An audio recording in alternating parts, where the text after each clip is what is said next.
Well, in what has now become a perennial trend in Nigerian politics, a whole lot has started happening, and talking about top players in the polity, they've started switching political allegiances, cross-capiting and moving to other parties, forming what definitely will unfold before 2023. While this hasn't surprised many Nigerians, what has been baffling and also worrisome in some quarters, that is that every road seems to lead to the ruling APC, despite strong opposition from the People's Democratic Party.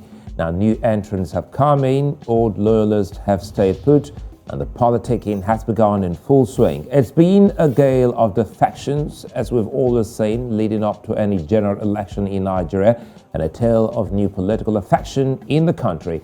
How true, how firm, and for how long these new friendships will stay will be a matter of time. Welcome to VSA. I'm Sulaiman.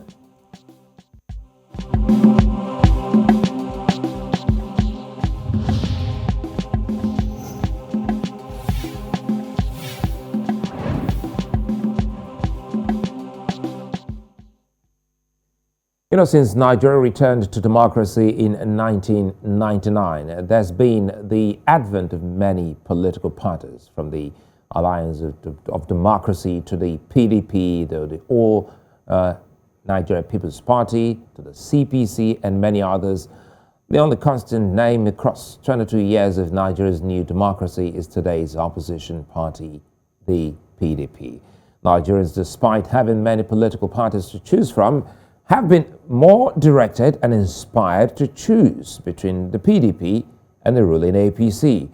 The PDP ruled for 16 years, dominated proceedings across states and local governments, and had at least 3 presidents to its name. The APC has ruled for 6 years now, and it has the majority of the legislators. Top players from the PDP have defected to the APC, and many more are also penciled to follow suit. Now, citizens are afraid that the choices are growing realistically leaner by the day, and they may not have a choice but to follow one party, even if it has to struggle to convince ordinary Nigerians. Democracy, power play, and politics of defections, ideologies or a lack of it, and political ideals have taken center stage ahead of Nigeria's elections in 2023. Joining me today is Fouad Oki and George Eke, both chieftains of the All Progressives Congress. They join me via Zoom here in Lagos. Gentlemen, good to see you both. And of course, good to see you, Fouad Oki. Let's start with Fouad Oki. We started seeing you've always been a member of the APC, and just recently, a lot of Lagosians, that's Nigeria's economic capital, have started talking about your move, trying to clinch the chairmanship of the All Progressives Congress. But again, you're a strong member. What's the reaction of the founding members of the APC to the sudden rise in the rate of defections, especially by former members of the PDP, before we start talking about your aspiration? Thank you very much, Sulaiman. Let me start by saying that the game of politics, especially in electoral politicking, it's seasonal, just like you have, the professional football league, popularly called PL or UEFA. We think since the commencement of the Fourth Republic, how the political parties are structured vis-a-vis the players. We recall that we are yet to overcome, the situation where people who really not prepared to be in politics but found themselves, in politics one way or another, and hence their instability.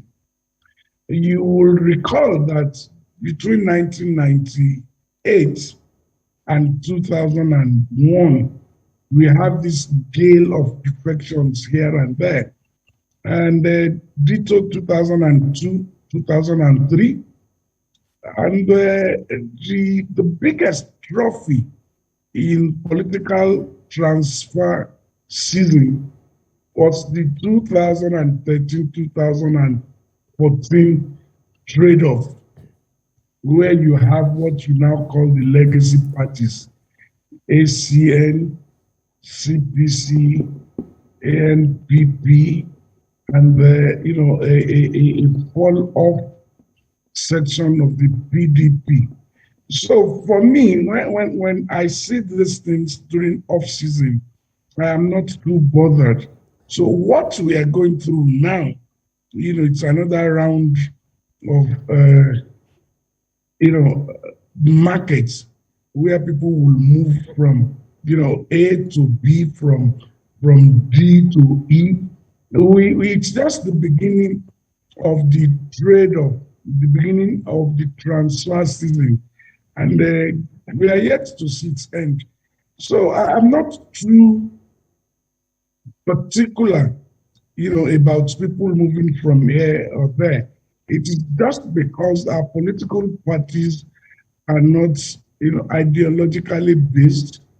You cannot really pin down who a progressive is today in Nigerian politics, or which party is truly progressive, or which party is truly, a social democratic, or which party indeed, it's of the conservative, milieu. But I see all of this happening, and as part of our development, hopefully the former toast electoral acts, which have stumbled over and over, will be done with the Ninth Assembly, and we can begin to see clearly, parties with political ideologies, individuals with political ideologies. Until that happens, the transfer season will continue unabated with people. But I want to adopt, the statement accredited to the Honorable Minister of Works and Housing, which says that you cannot stop sinners from going to the mosque or the church. What we should not do is allow them to get to the pulpit. And I think that is what Nigerians should do. Okay, I'll come back to you, Fouad Oki. Let me quickly welcome again George Eke. Good to see you again, George, and thank you for your time. And, you've been a staunch member of the People's Democratic Party before moving to the APC. And for a lot of your followers, they'd like to know what informed this move, because we've also seen some other politicians in the PDP make, same move in the past month. So what's the attraction in the All Progressives Congress, and what makes the PDP suddenly alienable? Yeah, thank you so much. Asolai, if you notice, there was some backroom kind of transaction that took place between me and your producer when she initially referred to me as the PDP chieftain. And I corrected and said that I am, if anything, an APC chieftain instead. This did not happen now. It happened, as early as last year. As a matter of fact, the moment we lost the election in my state, because I say we lost the election in the sense that it came. That's why maybe my personal experience is going to be, going to inform my discussion, in the sense that I'm not going to be academic, by way of speculating why people move and all of that. I will use my own personal experience and then go beyond that to people who moved for reasons other than why I moved. But in all, the single denominator, in movement, from one political party to the other, whether it is APC to PDP, PDP to APC, or to any other party, is enlightened self-interest.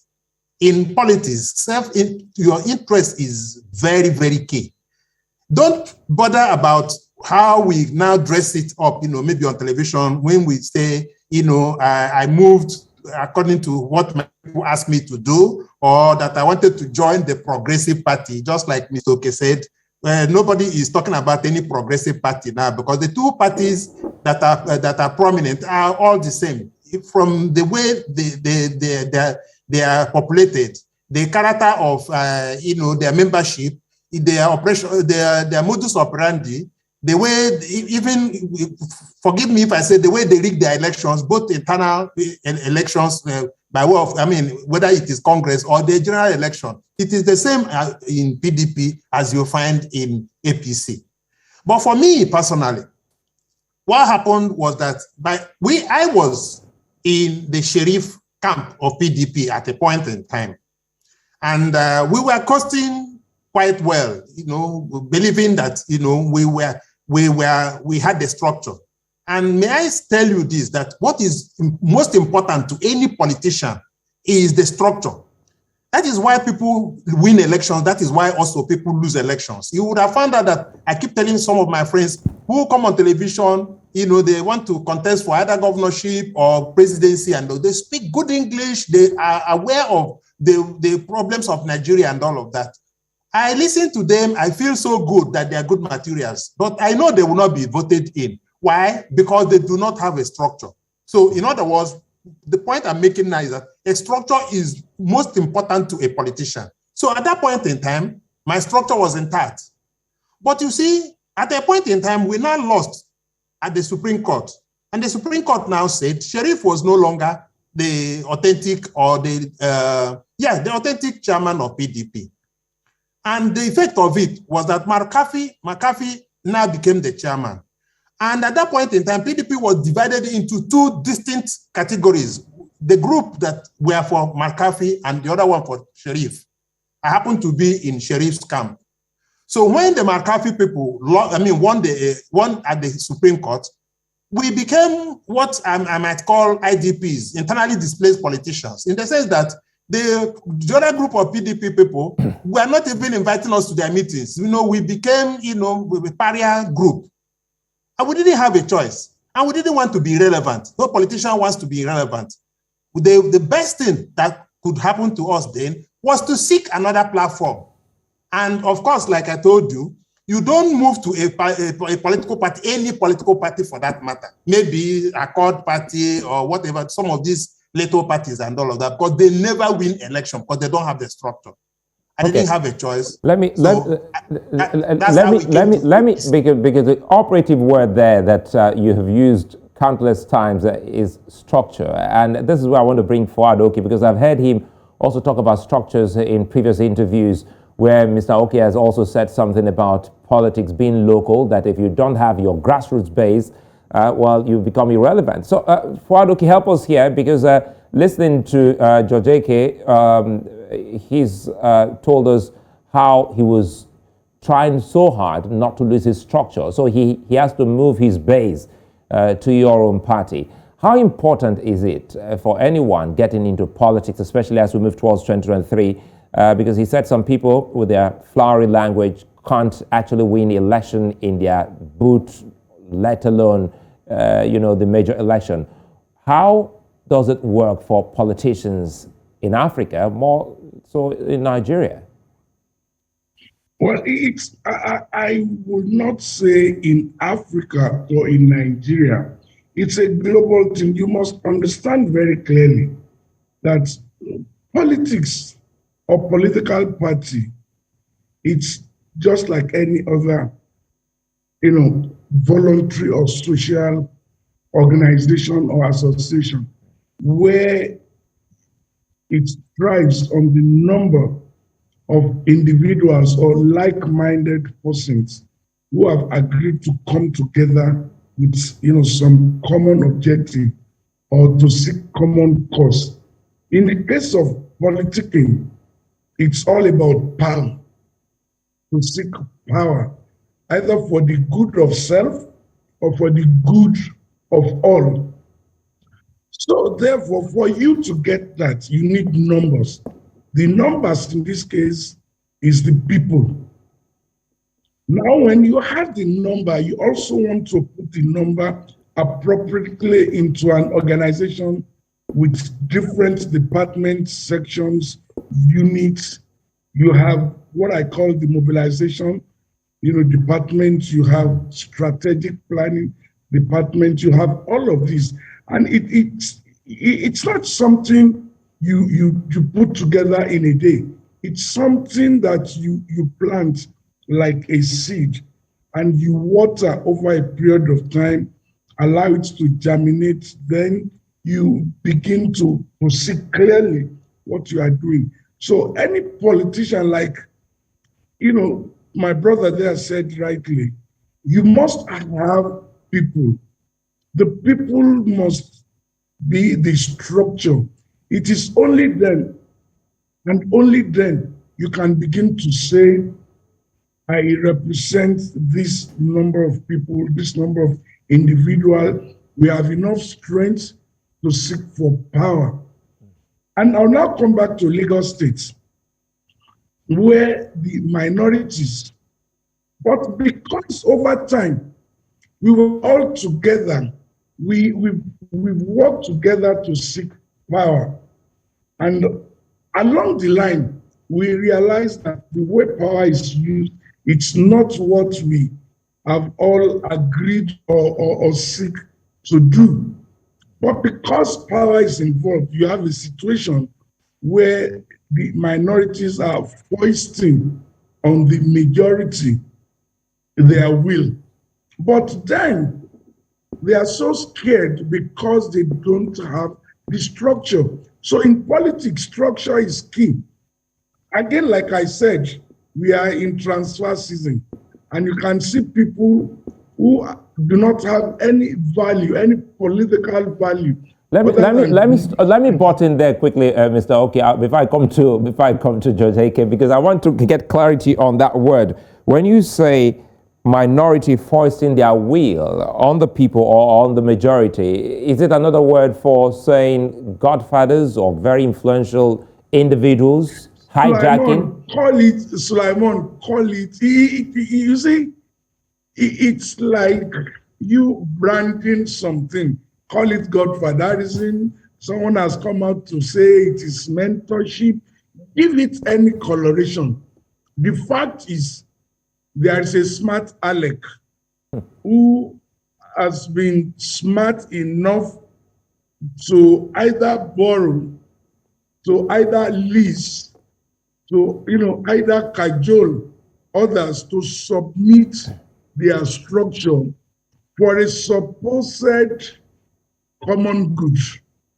Unfortunately, what that person does is to use that power to approbate everything that a structure has built.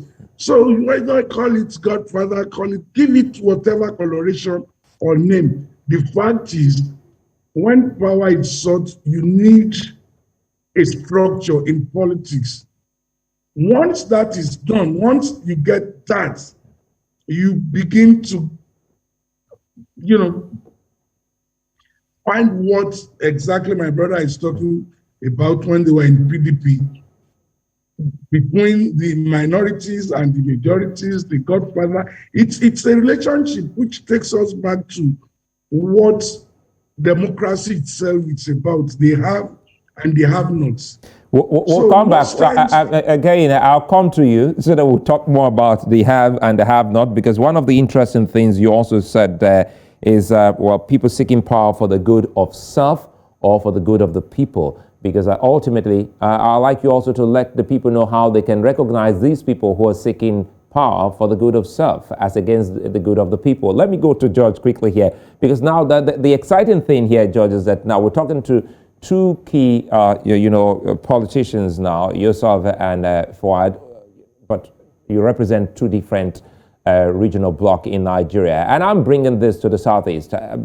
Before then, recall that 3 governors have already left the PDP for the APC. And one of the key conversations, George Eke, is that people are asking how the Southeast can at least have a better play in the political, dispensation of 2023. Would you say your move and some of those we have recognized in Nigeria's Southeast, like the governor of Ebonyi State and yourself and a few others, would ultimately give the Southeast or Southern Nigeria the much, clamored presidency in 2023? Yeah, so you see, I'm quite impressed with what Mr. Oke said there with regard to either somebody is seeking power for either self or for the generality of the people. At times it comes in a combination. Others, it comes as self, but it's clothed as general welfare and general well-being of the people. But below it, the common denominator is self-interest. And I take you to the reference you are making, regarding some people who are moving, probably in the Southeast. If you take this theory and analyze the movement of literally everybody, you will find out that these are people. Okay, let me give you 4 categories of movements before I come to the Southeast. Even though, okay, let's work on it now since somebody is on the screen. The governor of Ebonyi may have moved. He tells his people that he's trying to connect them to the federal grid. He tells his people that he is going to work with President Buhari for the unity of the country. And the question to ask, all this while, did he not know that President Buhari was working for the unity of the country? Why did he have to join now? That brings out that particular, answer, that it may well interest. Within this period, as politicians, we are like pastoralists. We are looking for greener pasture, kind of. We take our cows and cattle to places where the green is grass. The grass is green. There are likelihoods of maybe a vice presidential candidate, imagine from the Southeast, from whatever political permutation. There is also a likelihood of a presidential candidate coming from the Southeast and all of that. Somebody needs to give an impression that I am just not the regular ethnic Igbo man and all of that. I have this connection beyond the Southeast and all of that. If my analysis is understood, then you can understand what would have happened to Anumahi, for instance, who is like trying to take his people to the federal, to the center. And I'm sure that's how he puts it. He says taking them to the center. But that takes me back to what I was telling you. Is either you move because you do not want to be politically irrelevant. Another category of people is those people who are likely to lose their structure wherever they are, and they want to make sure that they take it to the ruling party. That's another category of people. The other category of people are people who are coerced by state forces to join the ruling party. Otherwise, they probably will be prosecuted. Their sins may be visited. So it is almost like join us so that your sins may be forgiven. I will not say this without talking about the quotation accredited to Adam Soshimole, that anybody who joins APC, his sins will be forgiven. It's not unusual, and it is not out of place that is probably a reality. You see, the last group of people who join are those who cannot stand the hunger in opposition. There is a lot of hunger in opposition. If you are in opposition, nothing comes to you, because the kind of politics we play in Nigeria is winner takes all. So if you cannot stand the hunger, no contract comes to you, nobody comes and gives you any whatever, dividends of democracy. Those are people who join for stomach infrastructure. And I know you have an idea of 1 or 2 people who currently are in that category. So those are the people, these are the pull factors for joining maybe APC. Don't. Oh, I think we just have a glitch there. Mr. Eke, apologies. We seem to have lost connection to you. And let's quickly go to Fouad Oki.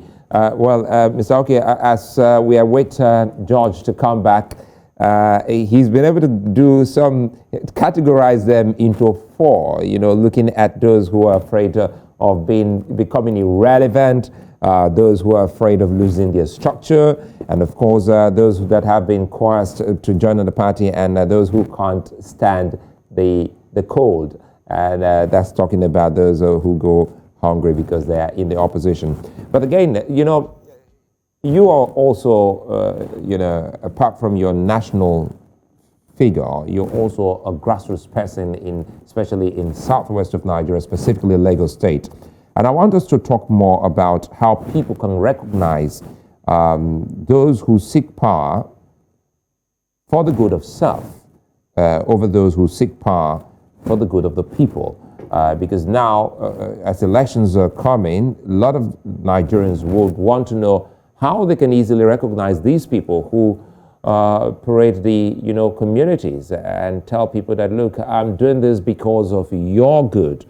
So that when they see them, they understand that this isn't, you know, a joining person who is for us. Oh, thank you very much, Sulaiman.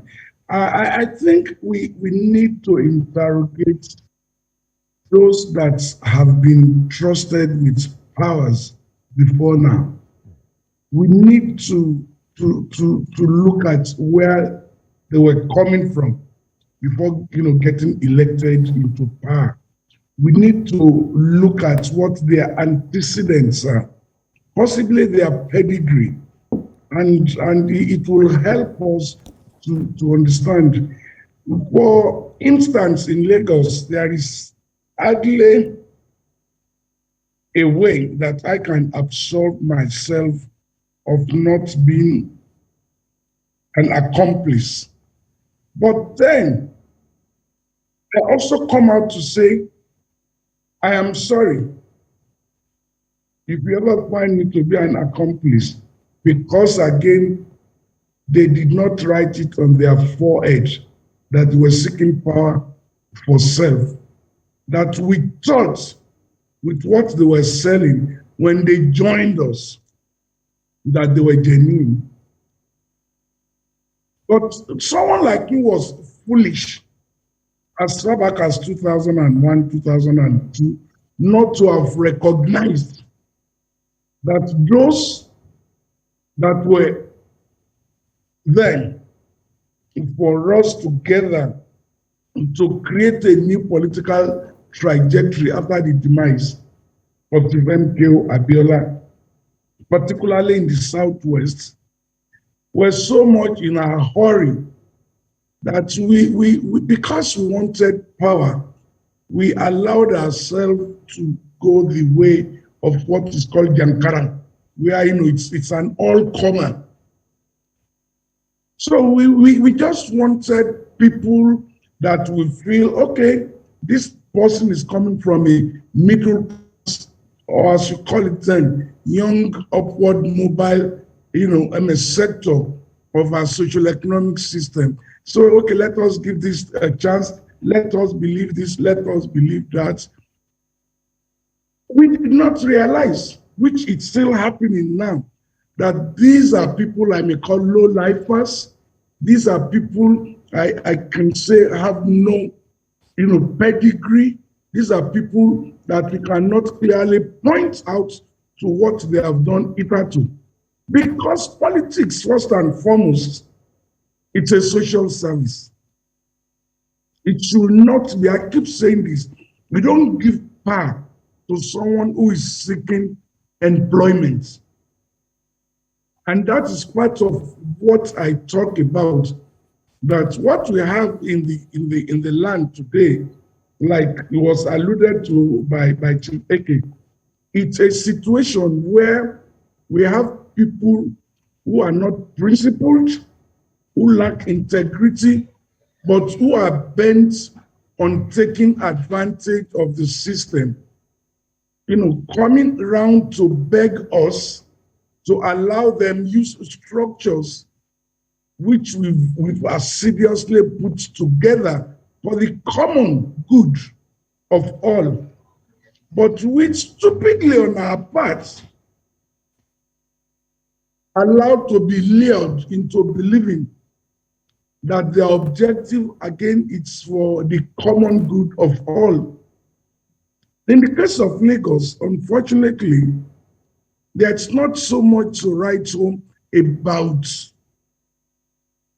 the power which we have been entrusted with the last 21 years. And how do I mean? Lagos being a potpourri for commercial and economic activities, which dates back to over 500 years.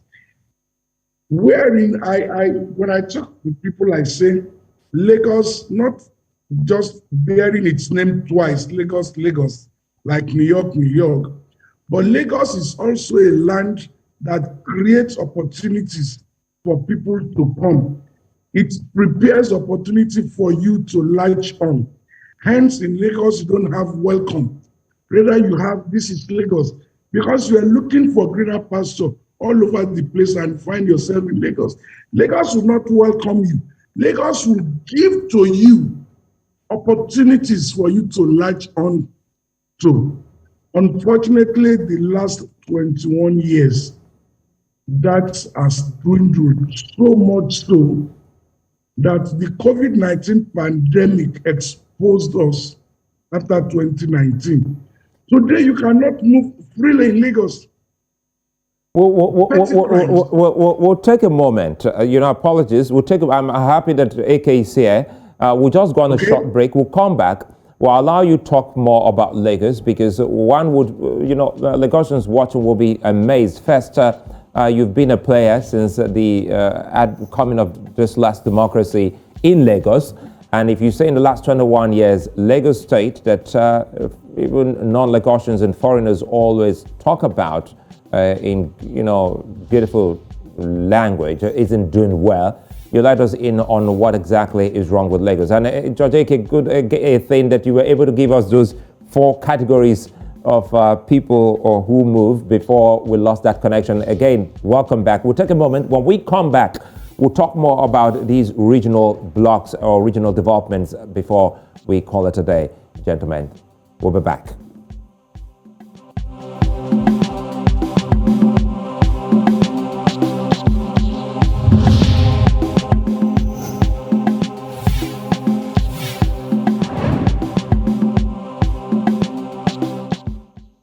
Well, it's our home run here on VSA, and of course, we're talking about politics in Nigeria, especially as the country moves towards 2023. The country prides itself as one of Africa's strongest democracies, with an uninterrupted 22 years of democratic governance. Although young, Nigeria runs one of Africa's most stable democracies. However, the benefits of democracy haven't been seen in the lives of the ordinary Nigerians. If you followed us in the first part, Fouad Oki has also narrowed that down to Lagos State. We'll talk more about that pretty much later. But again, the two parties have largely ruled the country in the past 22 years, but their members have hardly differed. The main players and power brokers are still at the helm of Nigerians hardly trust political movements. So in less than 2 years to the 2023 general elections in the coming month are expected to come with intrigues. More defections, more transfers, cross-carpeting will also occur. And of course, we're hoping that we'll have some objective conversations as we're having today on The Square. If you just joined us, still have with me Fouad Oki and George Eke, both members of the ruling APC. Let me start with George. Before we went on that break, we heard Fouad telling us about how it started, and it would seem as if people are capable of hijacking structures, because he made mention of the late MKO Abiola. At that point in time, Nigeria was still trying to see how they can get this democracy working. But we'll bring that to Fouad so that he can put that side by side with what he's said about Lagos State. If that structure, or if there was ever a structure by MKO Abiola, if anyone succeeded in hijacking or inheriting that structure. But we'll come to you. The place of the Southeast is very key as we move towards 2023, George Eke, talking about security, agitations, and the likes. With people like you, who's been one constant voice in the Nigerian political space, what do you expect the APC, now that you're within that party or in that party, to do, especially for the people of the Southeast? I know you're not a tribal jingoist, for those who know your resume, but again, this is about the call by many, even indigenes of that region, asking that, wait a minute, it is our turn. How does it work? Do you sit idly by and let it come to you, or do you work for it? Yeah, so you see, a lot of things that happen in politics are not overt. They're usually underground. So it is not like the people who are probably throwing out their posters and billboards and all of that early enough that are most likely going to win the election. Like they will say my friends in Warri will say, it's not the person who called the police that wins the case. It's the person who saw the DPO last. So it depends on what underground moves that you are. I can't believe I just chuckled on that. It depends on what underground moves. But again, George, that's a really bad one. If that actually plays out, that's a bad one. That's a bad. You're a lawyer. If that happens, I'm an empirical man. I'm a man of reality. So I don't make pretenses even in my submissions. I say them exactly the way they are. So you and I know that is what it is, but it's probably not the best, to say, but that is what it is. So you see, there are moves, underground moves that are taking place. But you see, there are also arguments that, the Southeast, you cannot sit down there and expect us to come and give you presidency a la carte. You also realize that when this democracy started in 1999, President Obasanjo was not all over the place with his posters. It was not like the Southwest came out and said, look, you must give it to our son, Obasanjo, and all of that. Empathy at that point in time, the sentiments, the emotions, and all of that dictated that somebody from the Southwest, and of course, if you are talking about serving something a la carte, they had to say, in short, Obasanjo had to be approached before he became president. I'm not saying that is exactly what is going to happen in the Southeast, because I'm just saying this to counter the argument that the Southeast, quite a number of them are not APC people, and because we don't have the numbers there, and we are not going to win election. The PDP did not have the numbers in the Southwest when we produced Obasanjo. So that is aside. Coming again to the question you asked, Chief Oki, and that is how do we recognize those who are seeking power for self-aggrandizement and those who are seeking power for the generality of the people? You see, there is no way you can read them the construct of the mind, from the face. That is why in politics, if you notice, there are two words that everybody uses: tested and trusted. And that is why I like what Chief Oki said, that you look at somebody's pedigree, where is he coming from and all of that. You know what a man is capable of doing from what he has done before. And that is where it stops. But beyond that, you cannot guarantee what a man does with power. There is somebody you may so much trust and you have so much confidence in. And he has been marketed to you as a man of trust, integrity, as a man who is going to give power. And then that is the only time you will know that he is a different person from what you thought he was. So that it is not whether this person is going to be good enough and all of that. So that is how I answer that question about how do you know who is seeking power for self-aggrandizement or for the generality of the people. But again, let me come to Oki, Fouad Oki, before I come back to you, George Eke, because we're almost rounding off, and it has to do with well, it was a good thing that in the whole tense moment talking about politics, Chief Oki, George Eke made us laugh, talking about the DPO scenario. But again, how can politics now make us also, because the sad one you painted, talking about Lagos, speaking seriously, for 21 years you said, Lagosians. So are you saying Lagos should have gone past where Lagos is at the moment And again, absolutely. And I was also going to ask. Was there a structure of the late MKO Abiola that was taken or hijacked, inherited, or given by anyone? No, you see what happened was MKO Abiola was not your regular politician. But when MKO Abiola was campaigning, every section of Nigeria found something in Abiola that is synonymous with them. You know why? Because he has built bridges across Nigeria.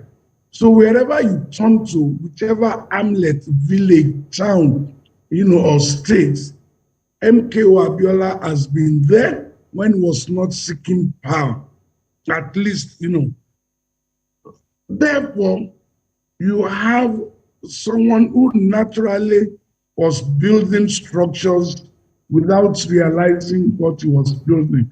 So when he was ready, wherever he went, there is always someone or group of people there wanting to be part of him. When Abiola died, there was a need, like I tell people, I am not a member of NADECO. I'm not a member of NALICO.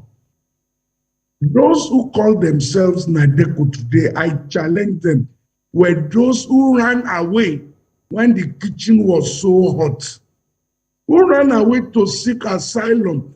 Some of them created, a situation where people were saying, oh, you need to leave this country. We know them. At the appropriate time, we will still come out to say, hey, he wants to be president? No, he cannot. And these are the reasons. Just tell me one person who was a member of NADECO that did not run away. But we have real heroes of democracy, some known, so many unsung, who are there, who stood up against the military to say we're not going to allow this in our backyard. Now, the military realized that for us to have a country, we need to assuage a section of the country, hence the Southwest. So those people who were opposed to Abiola in his lifetime all took advantage of that. And those of us, fools, who believed in them, gladly gave it up to them. And that is what we have today. Today, Lagos is noted to be a potpourri. Lagos is noted to be the land for progressives. Lagos is noted to be the land of opportunities. The last 21 years, we failed in all ramifications. The child of the poor man will forever remain poor until we come together to say, no, this should not be so. So the gale of defections which you are seeing, should not bother you. We are in the season of defection. We are in the season of player transfer. But one thing Nigerians must understand is this: if people get the type of government they deserve and they desire. So the issue of give us southern president or give us northern president, let me tell you, Sulaiman, 2019 election have settled the North. 2019 election has shown that they will get about it. What we should all desire, therefore, it's a Nigerian who is not part of those sinners coming to church or mosque, but who we can be, sure he will deliver, who we can entrust the pulpit to. That's what we need. We are seeing just one side of the transfer window. Anything from October 5th till about the middle of December, before the window closes, you will see gale of defection from the other side of the window. Trust me, Sulaiman, you will see it. You know why? Our party is desirous of buying players that will be on the bench, so the other team will not use them, and they will be used as bulldog against other members of the party. The same thing you begin to see from the 5th of October. So it is an interesting season. Certainly, certainly an interesting one. I'll come back to you so that we can actually close with your aspiration to lead the APC in Lagos State, a state you said should have been far better than what it is at the moment.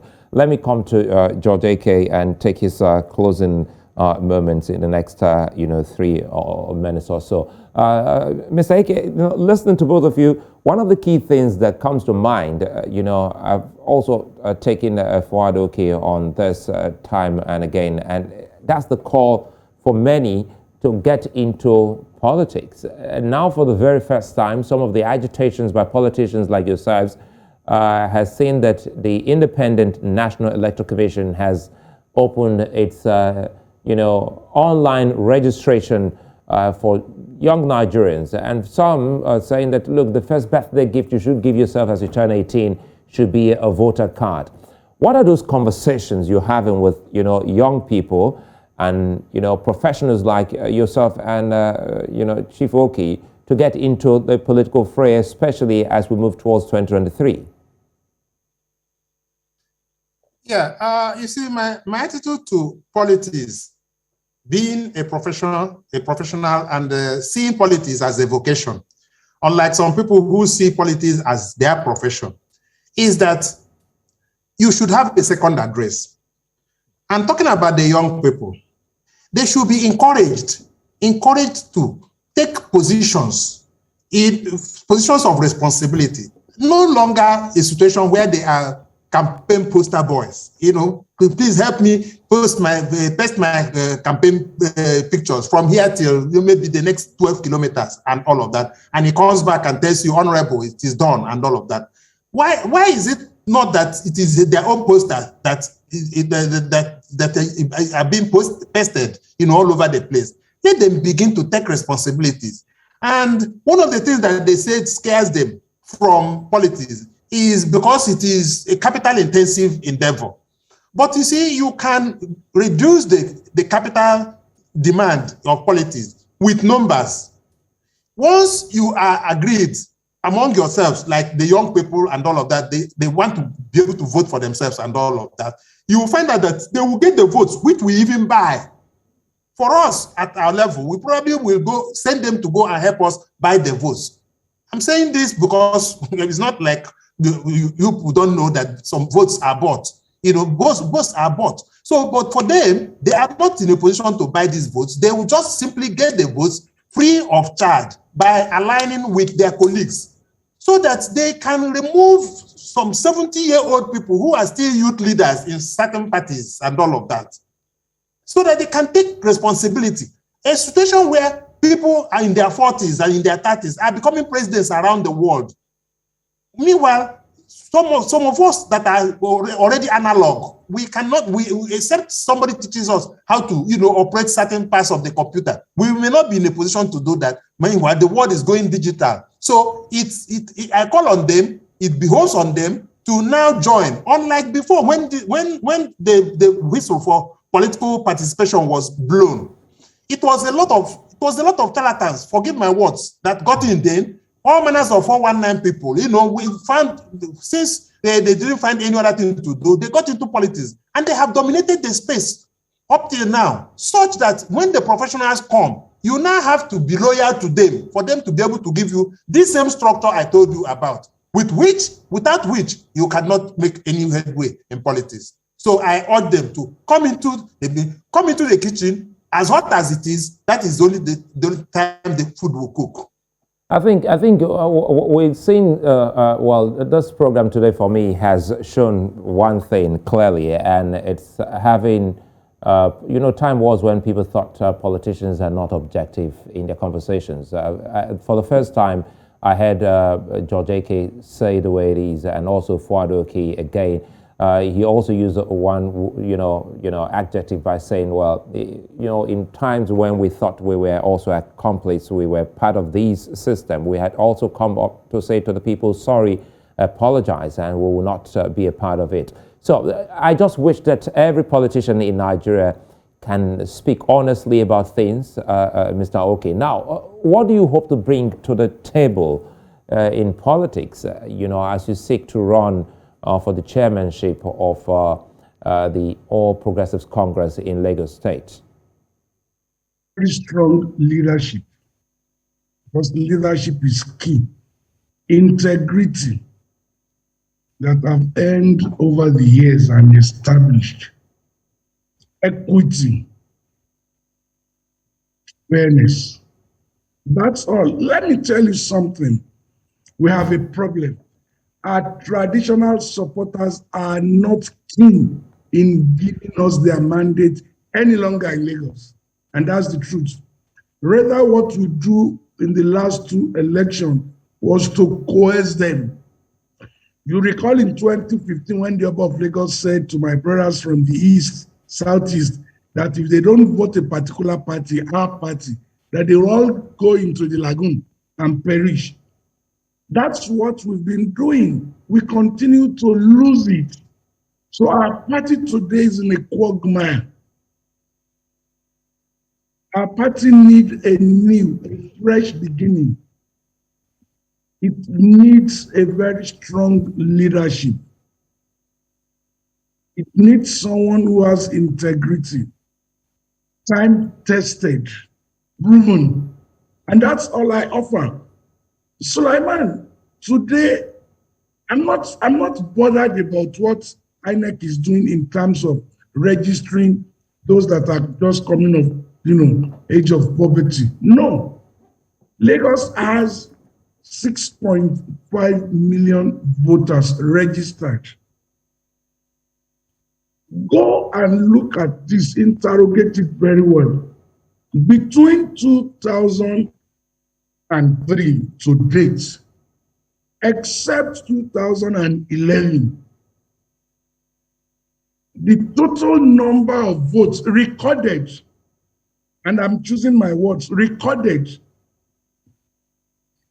it's not more than 27% of total registered votes. That is speaking to something.